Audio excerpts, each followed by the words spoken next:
Let's rock and roll. Let's start the show. All right, good evening, everyone. Thank you for joining our webinar today. I think this is a very long overdue webinar in regards to property management. This has been going through our head for a while. There are a few inquiries coming from our clients, either seasoned investors or first-time buyers who are not so well versed with property management while we are still whether we need to manage remotely, whether we need to engage someone to manage professionally. Hence why we have Peter with us today. Let's get to the next page to give us a bit of an introduction of ourselves. Very delighted to welcome Peter as our keynote speaker. Peter served as our long-standing letting and management partner in the UK. He's our collaboration partner with RBC. But prior to joining Penang Group, he held position in major corporate across various industries, including Toyota and KFH. He also takes pride in aiding his property clients by minimizing their costs, which is very important, saving costs, and maximizing their revenue. So his service is very, very personable. He introduced comprehensive procedures aiming at enhancing both the landlord and tenant experience. Since 2020, following our collaboration with RBC, there's a significant number of clients unit that have been entrusted to his care coming from RBC side. So I do have a few success stories to share later on. I'm Shelvin. I'm from RBC. We are a marketing consultancy company based in KL. I have about 17 years of experience dealing with international buyers in various global markets, predominantly in the UK. I also deal with properties in Australia, sometimes in Singapore and Japan as well. So without further ado, let's dive right in. The agenda of the day. So I'll lead the first half, which covers mainly the UK market update. Everyone deserves an update, especially our professional sharing if there is any impact ever since the introduction of the spring budget in March. And of course, the latest price movement for general UK market as well as for London. Then we will be also getting Peter to come in to explain on the gist of property management. I will also introduce our featured project today. So there will be a Q&A session, not to worry. But along the way, if you have any questions in your mind, you can still input your question under the Q&A button. We don't have a chat room. I believe the chat room is being disabled now because we don't want to have any distraction. But the Q&A will serve as a very good purpose for you to direct the question to us. Then we can get to it at the end of the webinar. So let's start with economic outlook. And the number one indicator in today's discussion is the inflation. And I have some good news. The UK inflation fell to 3.4% in February. And that is the lowest it's been for the past 2.5 years. And what is really important that I want to outline here is that it was lower than the forecast. It's something that wasn't expected, which is a good thing. And if this continues to happen, we can then expect that the interest rates to follow in the not too distant future. So Andrew Bailey, the governor of Bank of England, he was probably being the most direct. He was talking about the future plan coming from BOE, saying that the rate cuts are on the way. He actually become very, very straightforward with this statement.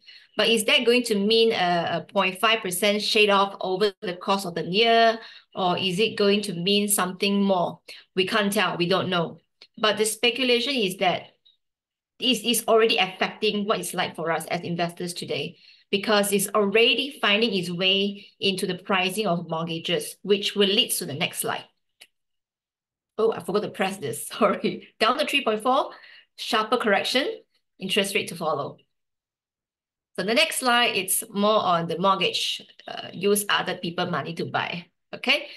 To make money as well. So mortgage approvals are typically a leading indicator for transactions and prices. And the latest data supports that buyers are returning to the market after the stagnant 2023. Mortgage rates have cooled from the 50 years high since last summer, and the household incomes are also rising in real terms again.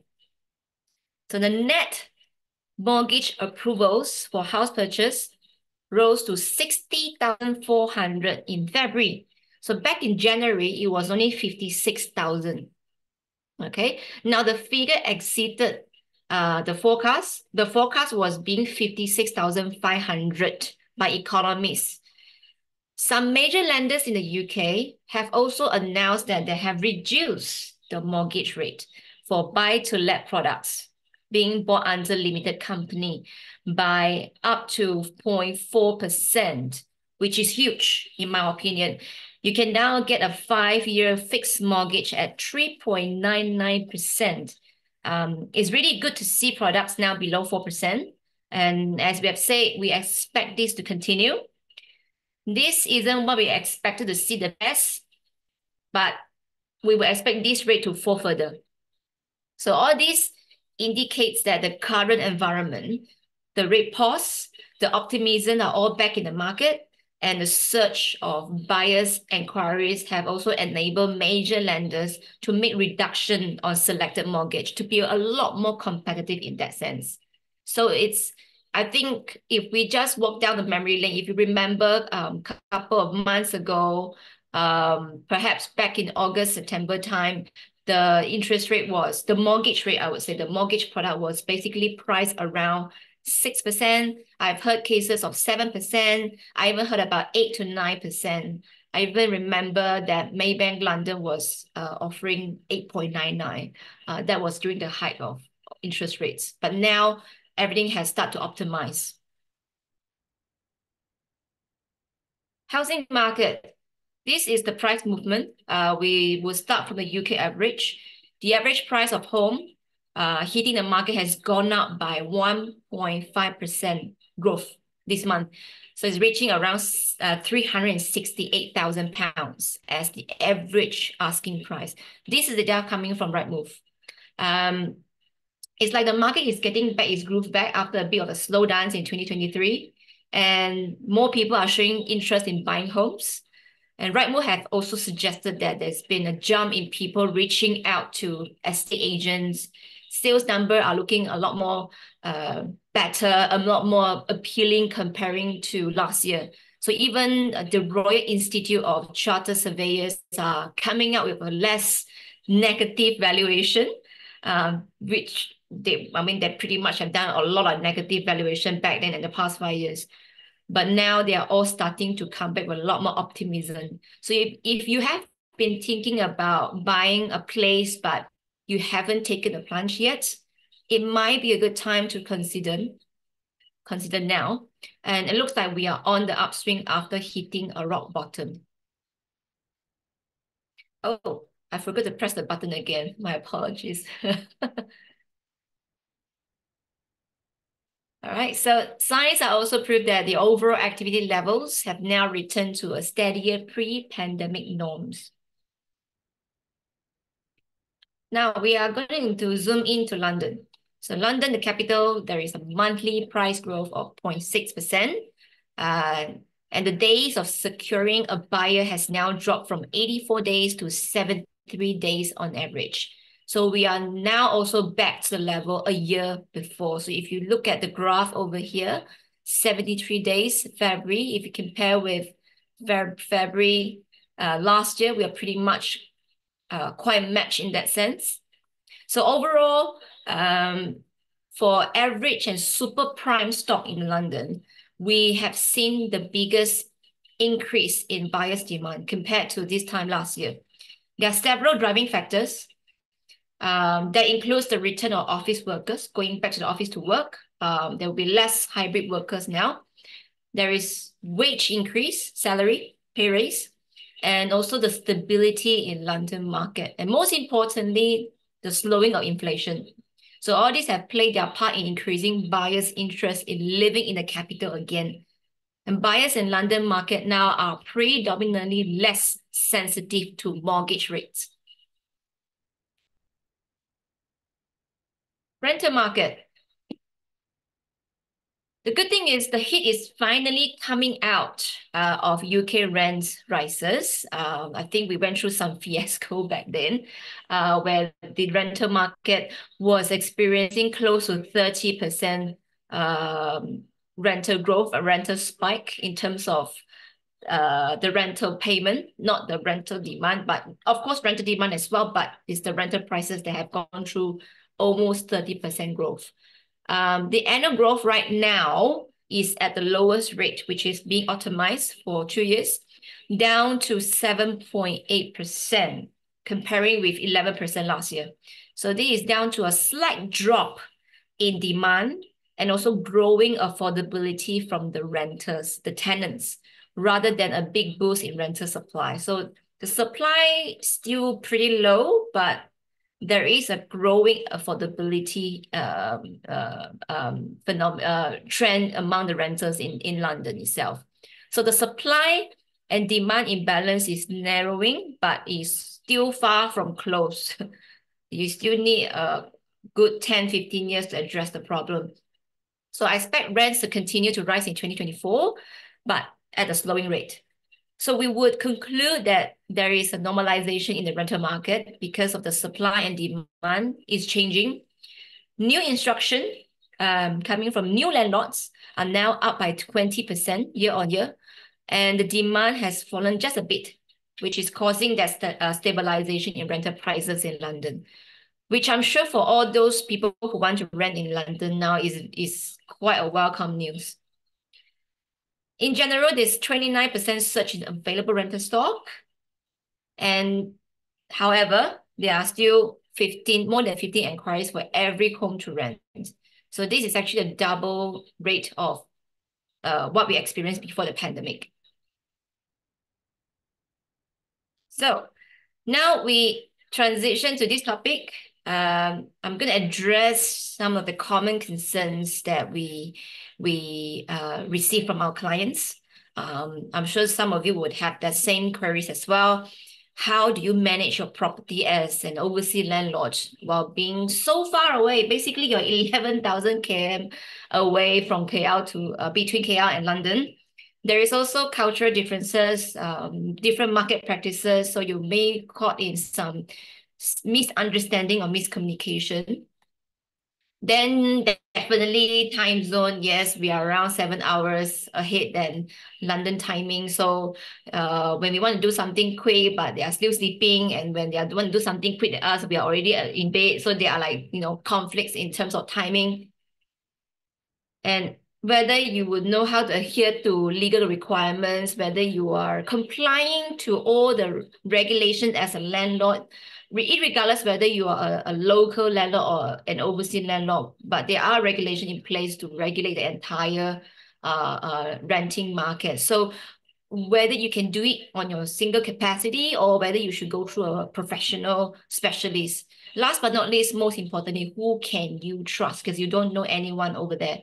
So I'm going to defer this to our letting and management specialist, Peter, to provide a comprehensive insight into any potential challenges and inquiries, particularly for those who are now new to investing in UK property. So over to you, Peter. Good evening to all our investors within the webinar. Nice to e-meet you all. My name is Peter Panayi, owner and managing director of the Panayi Group. I hope you're all well.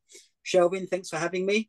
I've been working with Shelvin and Red Bean now for over 4 to 5 years, supporting them and their clients transition into investing in London. A stat for you, in the last 10 years, so had you bought an asset in London 10 years ago, the return would be 119%. So the assets on average in London in the last 10 years have gone up 120%. So if you make an investment today in London, within the next 10 years, year on year, the yields since the 70s have been very, very strong. And as Shelvin advised, the reason for this is we have very low stock. We don't have as many properties available in the market. This is due to multiple licensing requirements introduced by councils. A lot of you would have heard of things like Airbnb. We as a company don't do short-term lets and high turnovers. We specialize in long-term residents and relationships that keep the money coming in every month, stability, and increases every year on the rent where it's applicable. We as a company are running at a 98% occupancy ratio. We were 100% full during the pandemic. Yes, we had to correct some rents, but we were still full. Even in a worldwide pandemic, we had no properties available to rent. And as advised, London, England is a very safe, secure place to park your money. And it's great to sell and to rent long term. So as you're probably aware from reading in all the financial news, interest rates have obviously impacted the buying power, but it's also forced a lot of individual landlords to sell their property where it's been mismanaged, misused, or run down. So they've had to sell the property to service the interest rate and not pay out of their own pocket, which has also caused an issue with supply. A lot of first-time buyers and people are trying to buy their homes, which is next to impossible due to the values of family houses. People have to rent because they don't have £1 million to buy an asset or a family home in London, which is, we're becoming more of a rental culture like America and Manhattan, rather than an owner occupied by a family. Now, we've experienced in the last 6 months to a year increases of rents of up to 30%. And we've had up to, on one property, going back a few months ago, we received over 290 inquiries.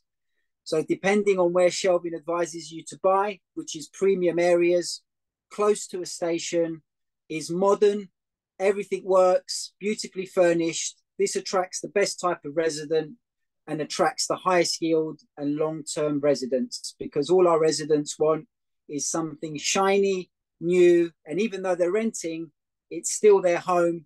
They're going to have friends over, family over, and they want to feel proud of where they live, and they want to show people, to show them, to impress them, what a lovely rental home that they have, which is also something to consider. People want to be proud of where they live, and we're living in an Instagram culture.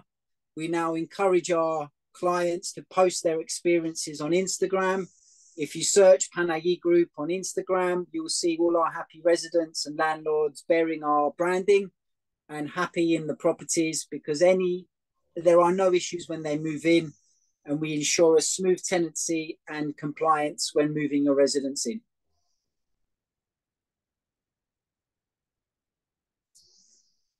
So as previously advised, what do tenants want? Travel is the most defining factor after what the property looks like and how many bedrooms. They want to know how far it is to walk to a station, how long it will take them to get to work, and how much it will cost them. So looking at the developments that Shelvin's got lined up for you, that ticks all the boxes. It fits the scope of being a modern and clean apartment, which causes stability and longer contracts and tenants wanting to renew. They want quality furniture and design features, which me and Shelvin now have down to a T, which again gives us 5-star reviews. They want to deal with an agency and a property management company rather than an individual landlord. Why? Because we have the necessary accreditations. We take over £3 million in rent annually every year. We are client money protected. We are members of the property redress scheme, and we comply to all compliance instructions by the government and the council, which means you will never receive a fine. You are ring-fenced with the Panayi Group. Our systems and processes ensure that all tenants are moved in compliantly, and any licensing, i.e. maybe a selective license or HMO license, is applied for and granted before the tenants move in. Now, if you move in a tenant that doesn't offer compliance, you may be susceptible to a rent repayment order of up to 1 year, or liable for a lawsuit for them not being compliant, which is another 110% reason to instruct us to handle that, because like we said, we ring fence around you and ensure 100% compliance, which results in no fines and no problems for you, us, or the tenant.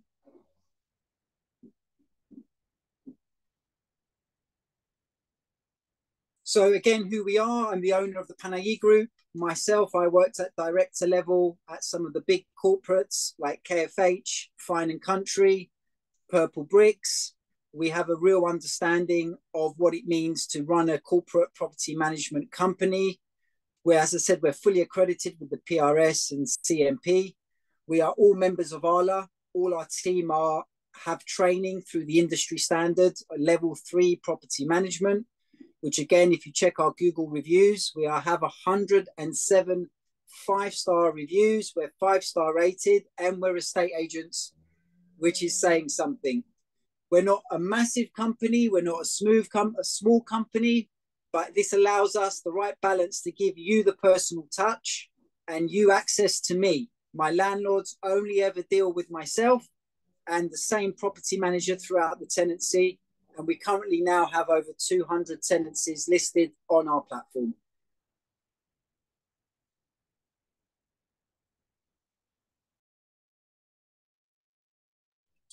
So just to tell you a little bit about how we manage your property in London and the process. I apologize about the external noise. We have people cleaning the building at the moment.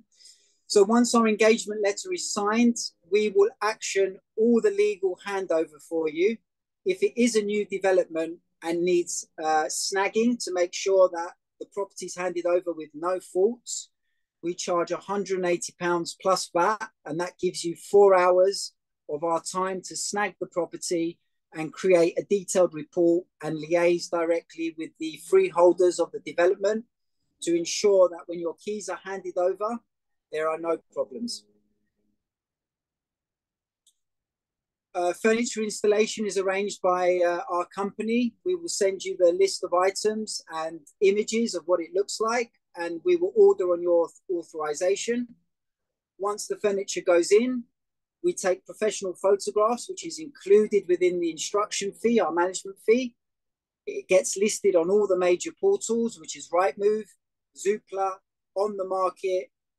We are on all the portals. All the inquiries that come in are qualified by us. We will qualify anyone before we would get them into the building. I personally attend still 90% of the viewings, not the sales or lettings team, because I like to meet all the incoming residents. And in 9 out of 10 cases, if I go to a viewing, a high negotiated offer comes in. And again, we'll only accept an offer once discussed and authorized by you, our landlords. I can attest to it because we have referred quite a few groups to Peter. And once the instruction is done, the engagement letter is signed, we usually will have a group chat for each of the client or each of the apartment. So, I mean, all of the groups, I've seen how Peter work in action. He is very hands-on. He attends to all the viewings, and he will grab every single opportunity to negotiate the rate on the spot. So there were moments where the advertised rental, I remember, was for one of the property in West London. I think the advertised rental was 1,800 or 1,850 per month. He managed to get the tenants to up the offer by another £100. So then done deal, offer and acceptance. So that's how Peter is when it comes to attending to queries, attending to viewings. He's very different from the previous outfit that we have encountered before. For example, when we deal with a bigger commercial firms, usually the common problem that we have from the clients is that they get to speak to different people all the time. There won't be a designated account manager. So with Peter, this issue can be avoided 100% because Peter will be your only point of contact. So when it comes to any, not problems, but any communications, Peter will be in all the correspondence. Thank you, Shelvin. phase 3. So going to phase 3 of offer and acceptance. Once you've authorized us to accept the offer, we request a 1 week's holding deposit. Once that's received, we will then initiate the referencing. We use 2 companies to carry out referencing, and each tenancy is charged to the landlord at £30 plus VAT. Now, within the right to reference checks, again, by law, we have to carry out a right to rent check, an affordability check, ID check, and we will individually contact their companies on top of the referencing company manager to make sure they meet all the necessary requirements. Now, most agencies will charge their management fee up front annually. We're different. We take the fee monthly, and we are in it together. We have no business in placing bad tenants or people that can't afford the rent. If you don't get paid, we don't get paid. So this is key. This is why we ensure I meet every resident and we take our fee monthly, because we want you to know that we work for you and we work to put the best resident in your property at the highest rent that is affordable and checked and cleared by the reference companies. Once the tenancy is confirmed and we complete the move-in, we'll obviously give them all the necessary compliance certificates by law. That is done via email. It's also done via our CRM system, because when they report an issue, it's reported via our Gridizen app, and they have visibility on the CRM that they have been served all these documents. So they can't tell us 6 months later they never got the documents, because it's time-stamped on the email and confirmed as viewed on our Gridizen app, where all the issues of maintenance are reported. So this very detailed approach in the beginning saves us a lot of issues later and ensures it delivers a 5-star review, which our mantra in the company is happy residents and happy landlords.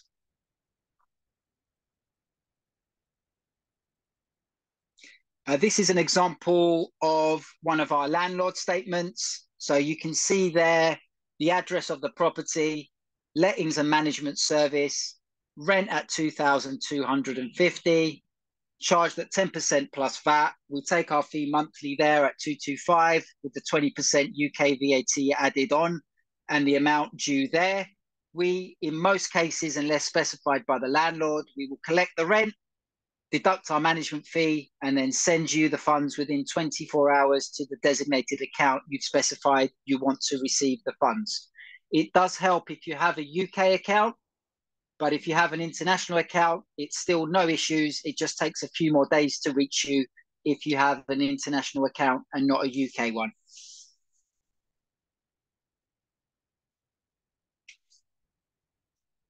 Again, if you look at our profile online, you'll see we're 5-star rated.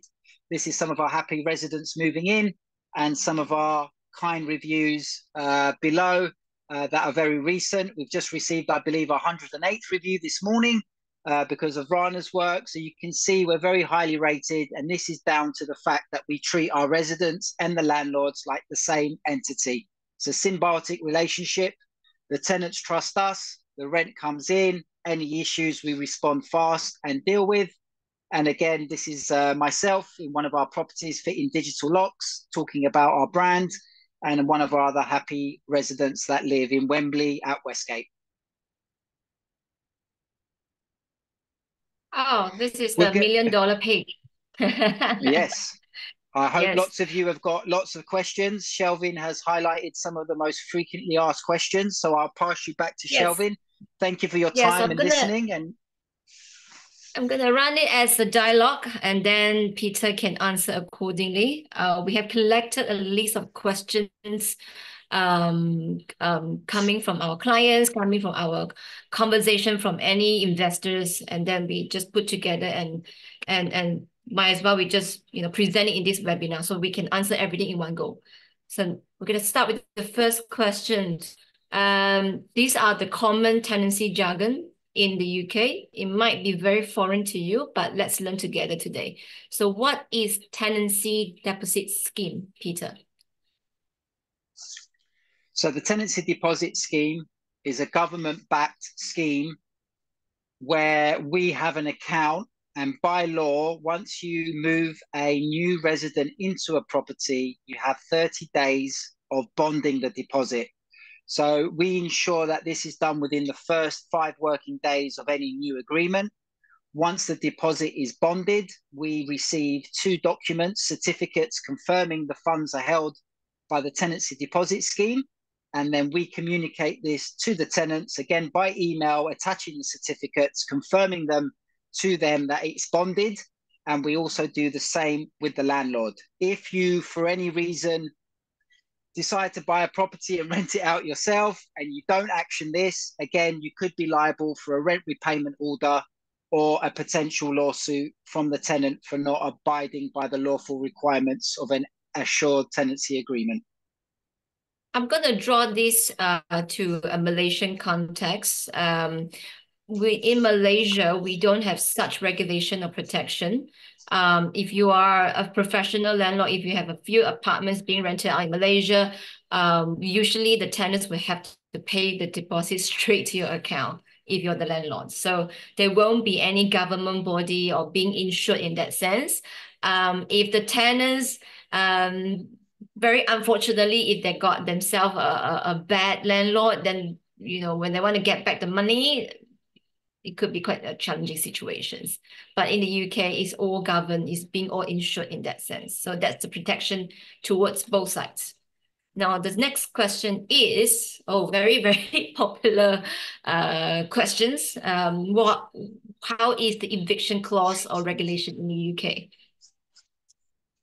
So with regards to the courts in England, they are backed up by 6 to 7 months, which is why we lean on the beginning processes to ensure that we have a genuine resident with the affordability. Now, you can only serve a Section 21 notice after 5 months of a tenancy starting by law, and that's an 8 weeks document. If they don't leave, in some cases, they may not leave voluntarily, then you need to instruct solicitors and go through the court process, which can be a 6 or 7 month process, looking at how the courts are operating and the amount of people being made homeless in the last year or so due to the lack of properties or people selling. So we try and negate this by me meeting the tenants, detailed reference process, and we also now have a fantastic landlord rent guarantee product, which is an insurance product by Legal for Landlords. It's all in-house, there's no red tape. It costs about £300, and this will cover you if they go into 2 months into arrears. The insurance company will backdate the 2 months rent, pay it into your account, and then will pay the rent until the tenant has been evicted, and they will pay all the legal costs and any eviction costs until they're gone. So you will not lose any money.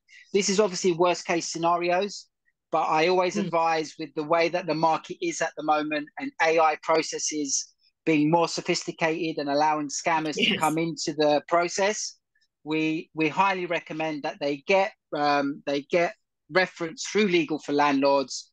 As long as they approve the reference, we can access the insurance product, and for the sake of £300, to have up to £100,000 worth of legal cover and all your rent covered is worth every penny. Now, if the tenant goes through 1 year and we've had no problems, we know we can renew the tenancy again, and we don't need the landlord product because they're a trusted entity. So there is a fantastic insurance product, and we would bolt that on for you at the start of any tenancy to ensure that, God forbid, there was a problem, you're completely covered and you're not losing any rent.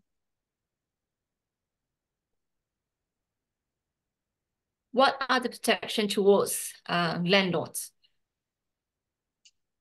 I think they pretty much covered that. I think we've covered that. I think we've covered that with the due diligence at the beginning, making sure the residents are gone completely through referencing, and having an insurance product is the best line of defense. Question number 4. How the non-UK resident landlords register themselves on the HMRC? Yeah, so you would need an accountant you would need an accountant to help you register for the HRMC. We have an account already registered with them as a managing agent, managing properties for international landlords. So we will make them aware on the dashboard that we're collecting funds, and then we can introduce you to one of our trusted accountants. But we're not here to sell accountancy services. You can choose your own.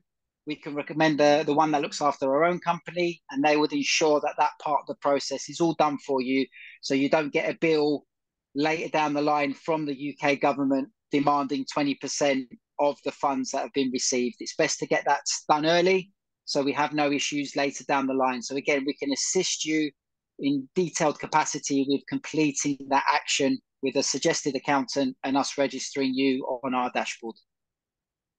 RBC would have the referral as well. We will have the network of accountants to help you to file in the taxes. So just to give you a bit more context, if you are a landlord in the UK, regardless whether you're an international landlord, you are a local-based landlord, if the unit is drawing income for you, you are subject to the income tax in the UK. Number 5, what is check-in and check-out report and why it is so important? So a check-in report will log the condition of all parts of the property. So why is that important? Because if you're giving us a brand new apartment with brand new furniture, when the residents check out after a year or 2 years, the checkout report will be compared to the check-in report, and that way we have full coverage and eyes on every part. And if the resident has damaged any items of the property, the damage deposit will cover that, and we can deduct it from the funds so we don't lose any money in repairs or damages that the resident has caused. When you have a good resident, these things don't, intentionally happen, damages, but sometimes accidents do happen. People drop a glass, crack a tile. Yep. In most cases, they will tell us and we'll carry out the repair at their cost, so it doesn't impact the deposit.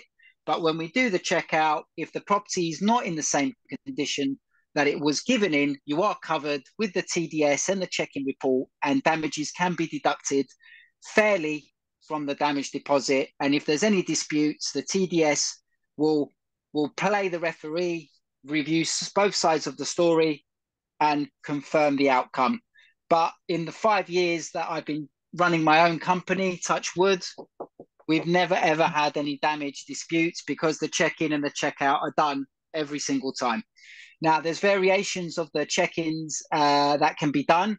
Traditionally, we would use a check-in or an inventory company, which would be a person coming around with their software to do it, which could be quite costly, £200-300. We've minimized the cost. We've incorporated an AI inventory software into our systems, which is called Paraspot. This is an AI video camera that will capture everything in the property, create a video and a detailed report that's carried out by one of our property managers. And that only costs £50 plus VAT for check-in and £50 plus VAT for checkout, which again saves you around £300 in booking a company that will send an individual that need to charge their labor and for their software. So the system that we've incorporated is better because it captures everything. There's no human mistakes, and the report is very detailed. And like I said, £50 plus VAT, it's an absolute bargain and covers you against any damages for the checkout. Last but not least, what is ESG report and why it is important for landlords? Yeah, so obviously it's an energy guidance report. So the government now look at properties, how efficient they are, how warm they are, the windows, any drafts. So this is something which is another great reason to invest in a new development, because the ratings are around B.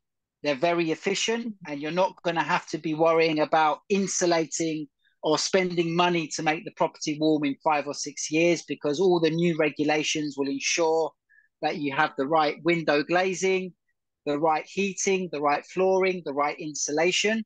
So you are in good hands with a new development because the ESG reports are very, very low, very good. We also have an ESG reporting part of our CRM system, So any maintenance issues that are reported are also picked up and brought into the ESG report, depending on there's water leaks, gas leaks, anything that comes up, our system will report it and build an ESG annual report so you know each year how efficient your property is running. Thank you, Peter, for the insightful sharing. Very technical, but I think it is worth the half an hour on this sharing itself, because I would say on most cases, most of the letting and management manager will not go through all this detail with the landlords. They will take this in their own hand. Not saying that they are bad or misconduct, but I think because this is very, very local context. So even if they spend time and explain to the landlords, it will take quite a fair bit of time as well. So it's good that Peter is willing to share his knowledge and his experience in all of these aspects. So Peter has also shared his the current market trend in terms of what tenants prefer to rent. And for that, we have concluded we do have a product that sort of tick off the boxes. So in today's webinar, we are going to feature Foden and Fifth in Wembley, in Zone 4 London. We are actually launching the new phase on the coming weekend in W Hotel KL. So I'm just going to go through a little bit more in detail. So Wembley, I'm sure it is no stranger to football fans here. The iconic Wembley Stadium, the venue to EPL and also FA Cup final. And also the concert for many world-class singers coming on. Not just the British made singer, there are also international acts. There are Muse, Spice Girls, Ed Sheeran, Beyonce, BTS, Harry Styles. They all host their concert in Wembley. It is also the venue to famous British shows such as Britain's Got Talent and X Factor. So it's indeed the best sports and music arena in the UK. But if you were to put stadium out of the equation, Wembley is already an extremely well-connected neighborhood and is one of the newest investment hotspots, as well as being hugely popular amongst the local in London. It is also particularly popular among students because of the convenience. So you get direct trains access to London best universities such as UCL, Imperial College, London School of Economics, King's College, which are all accessible very easily. What I really like about Wembley is the lifestyle. Speaking as a working professional, Wembley is the type of neighborhood that tick all the boxes for me. Work, life, entertainment, transportation, sense of community, vibrancy, business, retail. There's a lot of shopping elements in the area as well. So the list goes on. So in the grand scheme of things, Wembley, in my professional point of view, has one of the best urban planning against a backdrop of 3.5 billion pounds regeneration scheme. So I'm going to share a little bit more details towards the property that we're launching, Foden and Fifth. So we have the choices from studio, Manhattan Suite, basically. We have 1, 2, and 3 bedroom as well. In terms of walking distance to the station, it's about 8 minutes walk to the nearest Wembley Park station. And from the Wembley Park station itself, you are going to be enjoy 2 most efficient tube lines, which is Jubilee Line and Metropolitan. So Jubilee Line, if you are familiar with London, Jubilee Line would take you straight into London Bridge and also Canary Wharf. In terms of Metropolitan Line, it takes only 2 stops to get into Zone 1 station, which is Baker Street, only 12 minutes.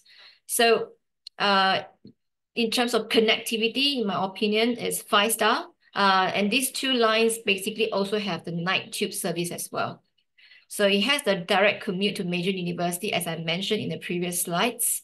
It also have quality facility, including concierge, they have gym, they have God simulation, they have swimming pool as well. But you might think that with all of this together, you probably will have to pay a high service charge.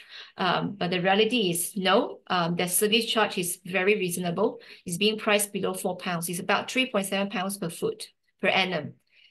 Completion wise, we have 2 blocks at the moment. So the first block is phase 1, completing a couple of months later. It will be in Q1 2025.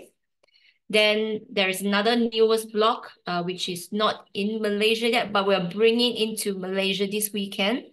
That is called the Parkside Building, which will be completed in end of 2025 to Q4 2026. Sorry, there's a small mistake over here. It's Q4 2025. So in the flexible payment terms, you are just require a 5% deposit on signing, which is due in 21 days from the reservation.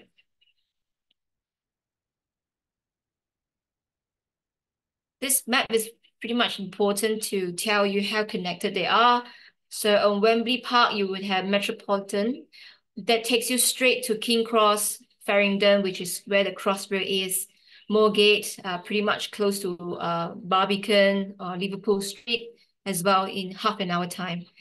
But of course, Jubilee Line, one of my favorite, it takes you straight to Bond Street, Westminster, Waterloo, and London Bridge, as well as Canary Wharf. And on the other end of Wembley, which is also walking distance as well, you can get onto Wembley Station, Wembley Central Station on the overground service, where you can also direct commute to Shoreditch, which is the square mile. Definitely, there are also other areas like Kensington, Olympia, pretty close to Imperial College, and some of the affluent neighborhood like Clapham Junction, and also Kensington Olympia as well. So there are two options for you to travel. Even for any trips further out, Wembley, you can actually jump onto Wembley Stadium Station, which operates via Chiltern Railways, and that can get you to Birmingham in no time at all.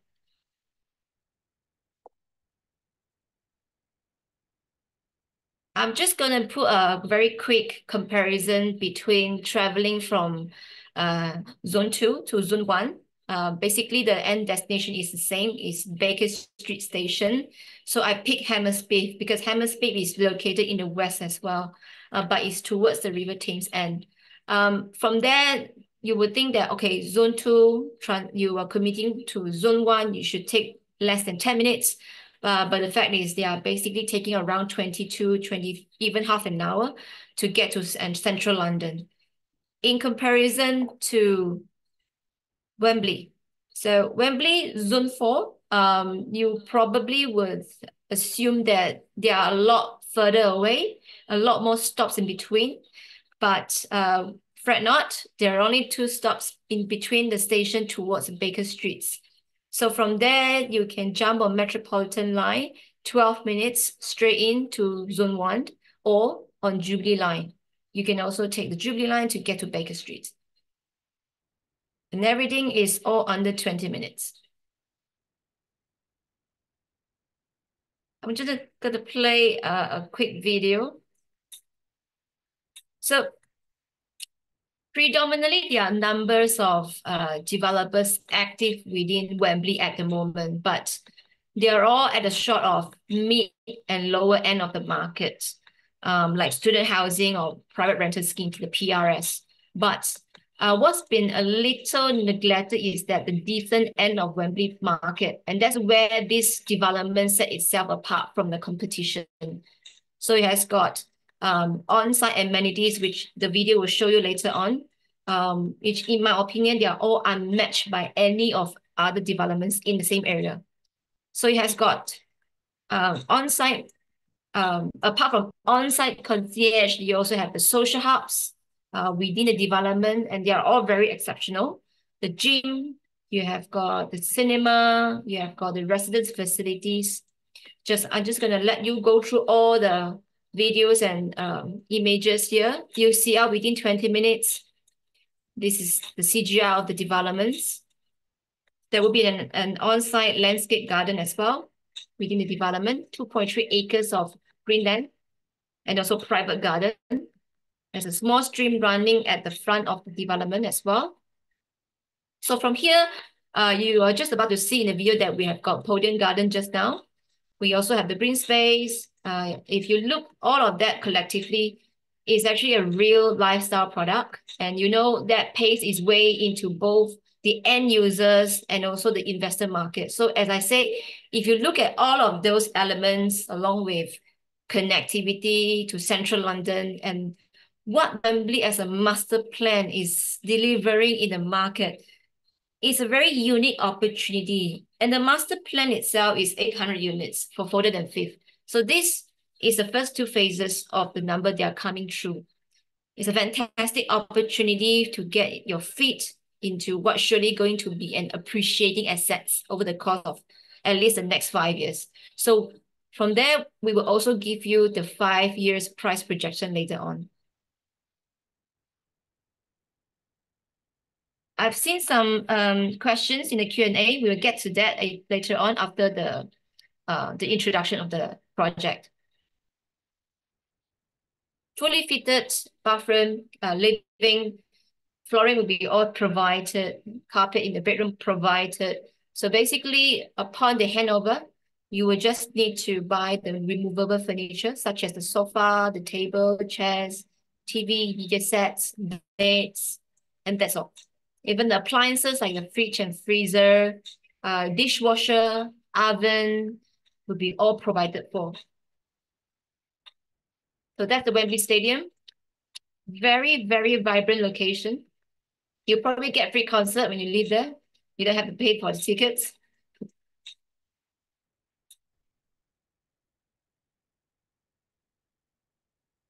All right, so let's get on to the next page.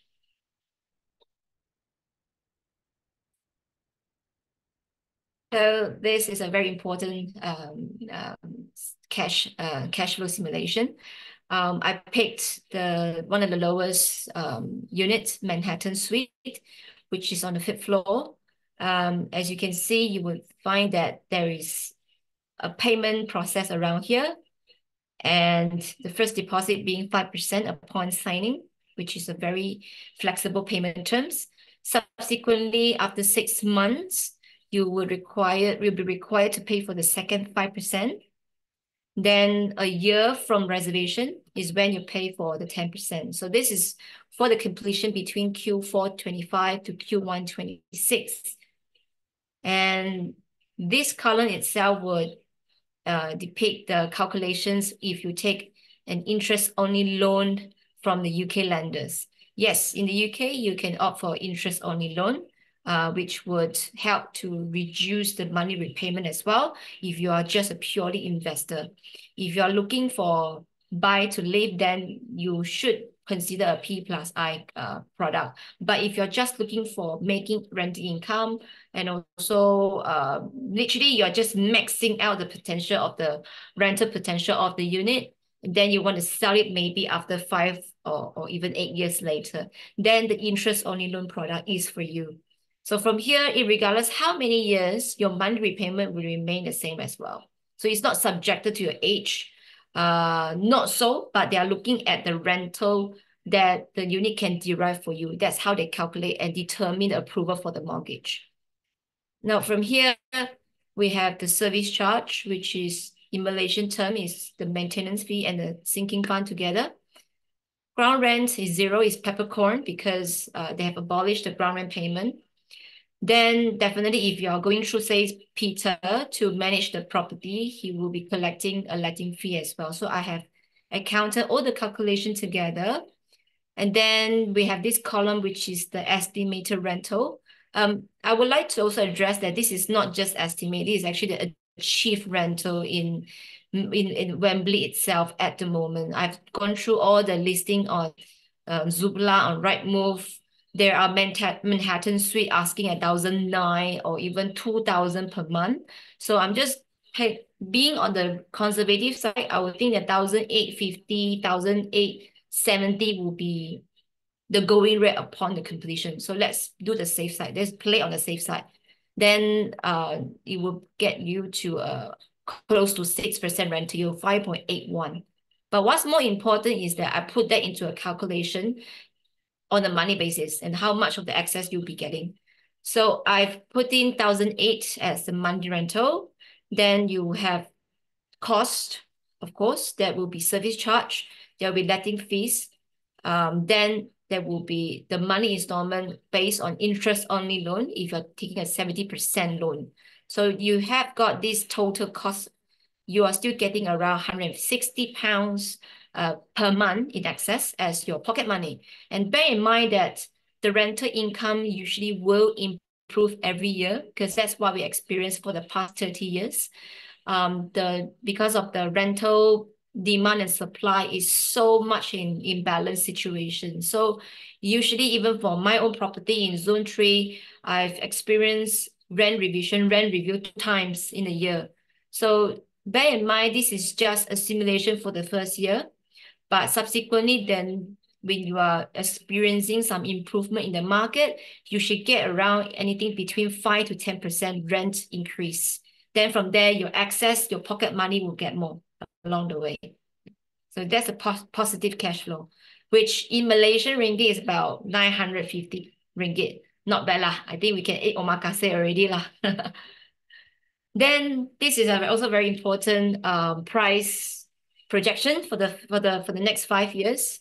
We take into consideration of the interest rate movement. There are still many buyers who are being more price sensitive. They also readjusted their budget, but there are also another big surge of first-time buyers who are willing to jump on the property ladder. So we put that into our projection. We also take the data from all the big research houses, and then we come out with this table. So I think we all agree that we have a very turbulent year in 2023. But thankfully, signs are also showing that the inflation has eased down and even lower than expected. So it's safe to say that the market is gradually going through a normalization due to more competitive mortgage products being made available in the market. There are more first-time buyers coming into the market. They are wanting to buy a property this year. And as for interest rate, it's been predicted to have a rate cut later this year, but it won't be a significant reduction. So will the market stabilize? Yes. Will the interest rate spring back to where it was? Maybe not this year, but it's definitely not going to be at the level where people will not be no longer to afford to pay for the mortgage. So we just assume that there is no price growth this year because I think market is still going through some adjustment. Then we still stay at 385. Subsequently, on 2025, there should be some picked up. The sentiment would improve 2%, then 4%, 6 and 5.5 in 2028. So you are basically looking at 18.6% compounded capital appreciation over the next 5 years. So last year, we actually predicted that things would pick up from the first quarter of 2024, which is quite spot on. So on a 5-year prediction, you will see that we can achieve 18.6. And this is definitely not a bullish forecast. It actually resonates to the property and economic cycle. And that is the rental price growth for the next 5 years. And there are also our predictions and across the various research houses. Since the rental price now has normalized a bit, so we are putting 4%, and then 5%, 4.5, 4.5, and 4. So you're looking at about 19.2%. So for us to achieve that close to 7% rental yield, it is absolutely doable. This page is for to sort of share your experience in dealing with properties in Wembley. Because I think Peter's office is pretty close to where Wembley is. Perhaps Peter, if you're still over there, you can come and share your experience.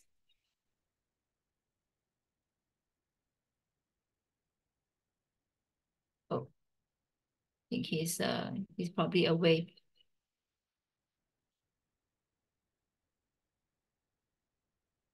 No worries. So this is what he has come up with. He has, oops, let me see. Sorry, Shelvin. That's okay. Do you want to share your success story in Wembley now? Hello, everyone. Yeah, so as I said, we are residential experts in Wembley. and we only let them manage residential properties. And the key reason for that is we have all our contractors on account, gas engineers, electricians, carpenters who work directly with us. So we have the expertise to manage the properties within the area. And Wembley has become quite an iconic city or town now within London because of the Wembley Stadium. And traction for new developments and tenants has increased dramatically in the last 3 years. 12 minutes to central London, and again, all around you, amazing shops, restaurants, bars, and a lot of development going on in the area. So the recent properties we rented on behalf of Red Beam, they all went above asking price. I believe Grand Union was around 2,000 and we got 350 for it. So that went over asking. That was amazing. Yeah, and we already established in the area. We're already managing large developments. Westgate House is one of our first big instructions we got as a company. We manage over 10 flats in that block. Grand Union and a lot of houses and flats in around the area. And we are literally 10 minutes. Our head office is 10 minutes from Wembley. Very, very convenient. All right, so we get to the Q&A finally. So far, we have 8 questions coming from the room. Let's get to it one by one. So does Panay Group only manage London properties? Do you cover Manchester? Do you cover other cities? We only cover London. And the key reason for that is we need to ensure we have trusted maintenance and contractors, and we physically can get to the properties in a prompt time. So I would love to be nationwide, but we only manage in London. Gary, worry not. If you need a dedicated property manager as good as Peter, we do have the contact as well, so we can discuss on a separate basis. Next question, is the ESG report specifically for landlord consumption, or is that a government requirement to submit the report? Just curious. It's not a government requirement or a document that needs to submit yet. It may change in the coming years, but it's just for the landlord's review. Okay, next question is there any insurance cover available to protect the landlord or on-site damages due to water pipe or sewage leak originate from the neighboring apartments, either adjacent or floor above, please? Thank you. Yeah, so that would most likely, you get a warranty and insurance with your new building, but you should have an insurance company for damages on the property. So you would have a warranty. Shelby, remind me, how long is the warranty in these new developments? 5 years or 10? NHBC is 10 years warranty. You get 10 years warranty on your new development, but you would need to have a UK insurance product to protect you against any damages. That's correct. Next question is, and home content insurance to cover for furnishing damages? So I think same question in effect. So yeah, you would need the internal insurance, specifically landlord's insurance for any damages. Okay. Is there any insurance cover available to protect the landlord and tenants for, this is the same thing, right? To protect both the landlords and tenants for on-site damages due to water pipe and sewage leak originating from neighboring apartments, either adjacent or floor above. I think he mentioned whether the insurance is protecting both landlords and tenants. Well, it protects, it doesn't matter where the damage is caused or who's living there, as long as you as a landlord in your name have the insurance, you're covered and protected. But it wouldn't be the tenant's responsibility. That the insurance product would not be in the tenant's name. It would be in the landlord's name. Mm-hmm. Can you please kindly elaborate what other insurance should landlord get for the peace of mind as a buy-to-let landlord? Thank you. So yeah, water damage, contents insurance, and the landlord rent protection and eviction cover. So those three in particular. Right. Now Which the is provider, easy to... yeah, Sorry, go ahead, please. the provider that we use, which is Landlord Insurance, once we run the referencing, we can click a button and you will have all the insurance products emailed to you, and you can choose which one with the pricing. So it can all be done in-house. You don't need to go external. We can provide the quotes for you. The next question is, which is easier to rent, the one bed or the two bedrooms?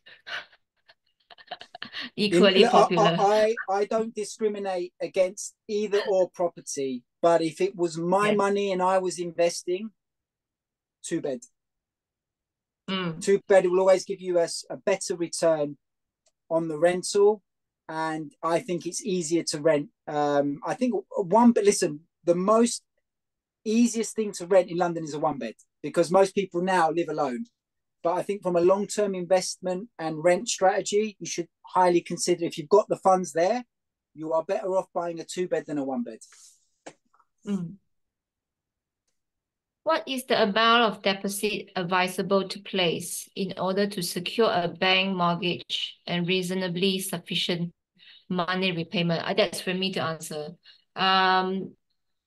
The common scenario that we have from our clients in order to achieve a break-even or peace of mind, that sort of investment solution, is where they will put down at least 30% equity into the property. Then 70% is on mortgage. Some will even go for 65 or even 50.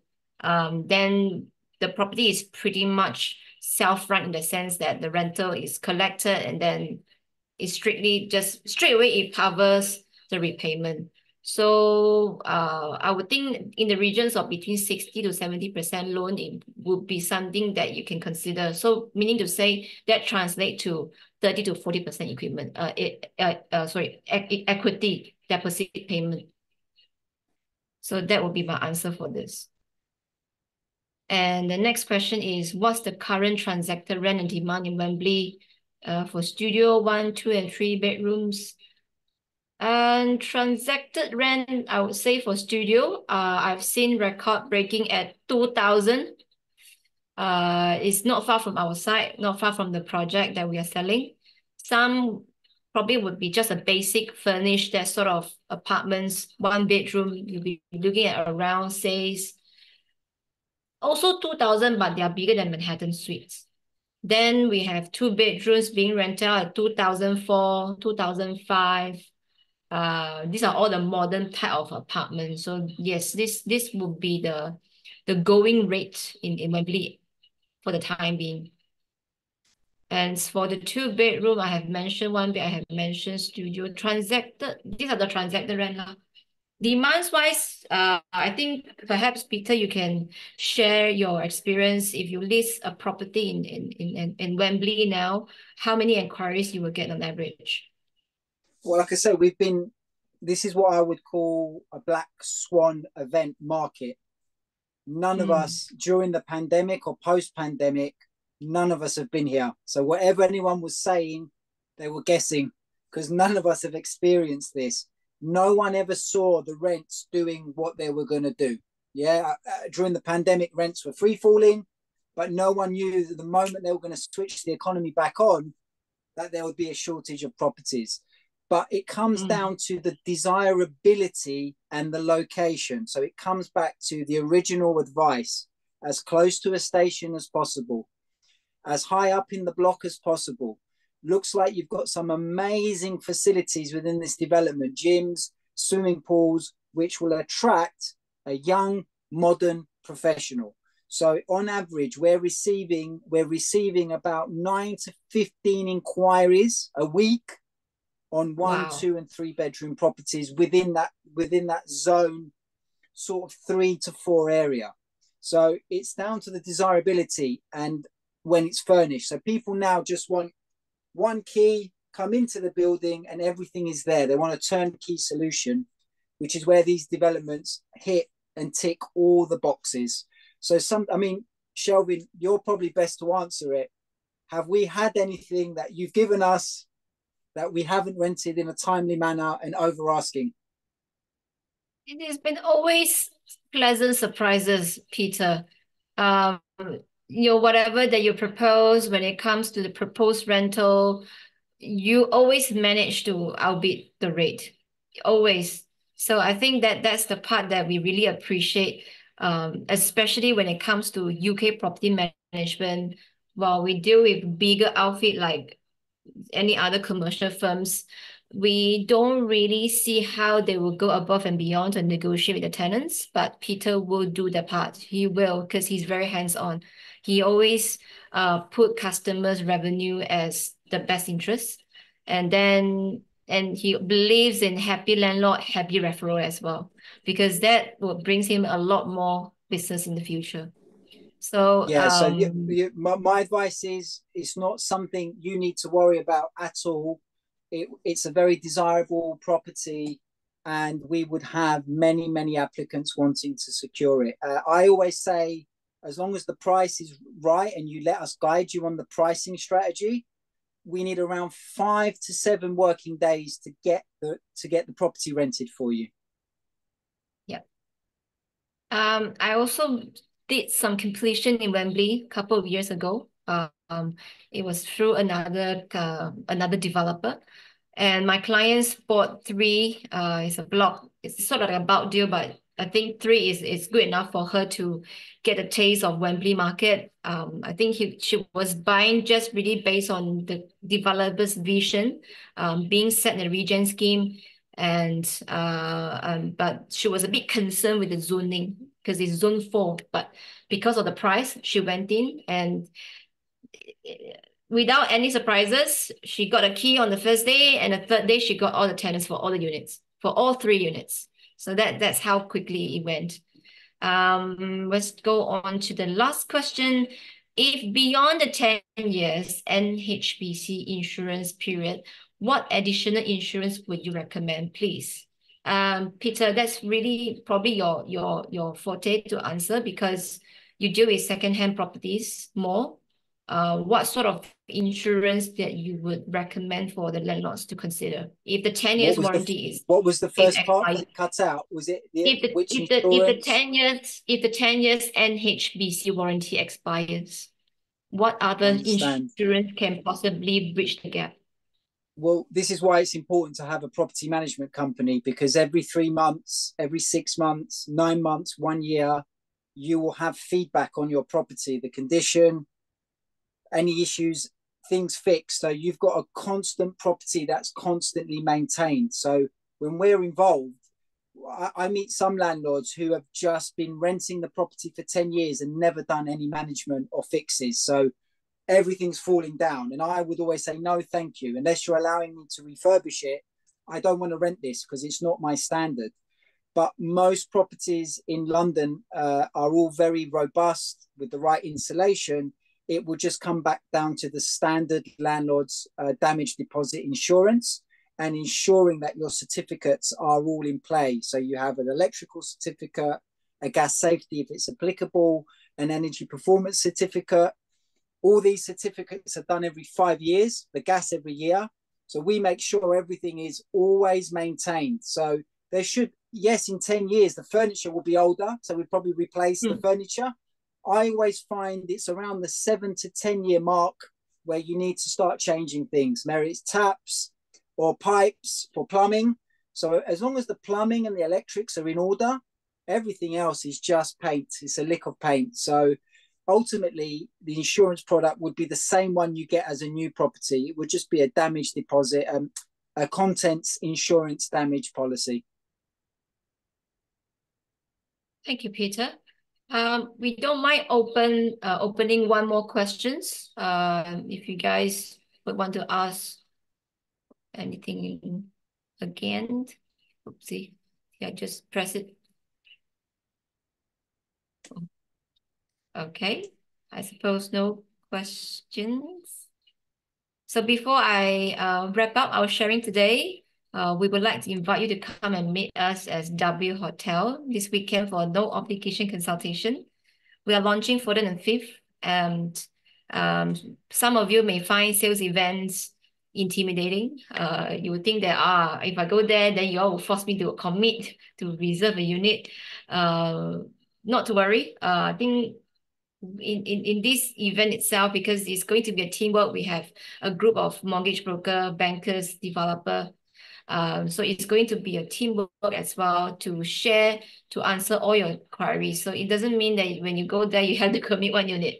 So the advantage is that why you should meet us in the event, you will get a full pictures of not only the London property market landscape, you also get access to exclusive information. So there will be a skill model in the room that can navigate you through all the orientations and indicative views.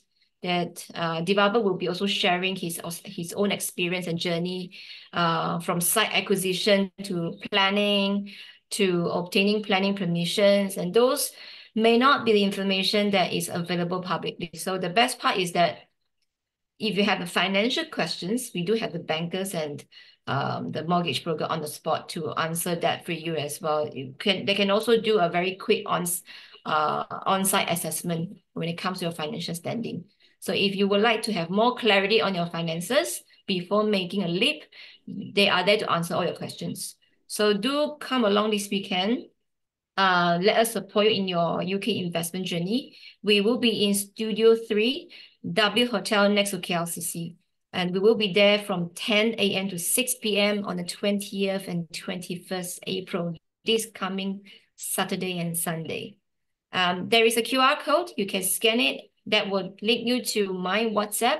If you want to book a reservation, you want to book a slot with us, come to me. If you want to get more information from Peter as well, if you have a lot more private letting and management issues and questions that you want him to attend to you separately, come to me. I will then direct you to Peter. Okay, so that pretty much ends our session today. I hope you find our sharing useful and inspiring. These are the details of our social media accounts. We have Instagram, we have Facebook. We also have our own podcasts. There is a podcast specifically on Wembley as well. We just got it uploaded last Friday. Do go and have a look. And last but not least, we are here to help. If you have any questions, if you want to look for even other projects, other properties, just scan the QR code on the screen and then we can talk separately. All right, so I hope that sort of answer all the questions and we hope to see you again in the next session. So thank you, Peter, for joining us today. Wonderful, thank you so much wonderful for having sharing. me. Thanks for having me. I hope to have another session with you again. Thank you, guys. Thank you, everyone. And I hope to see you during the weekend. Bye-bye.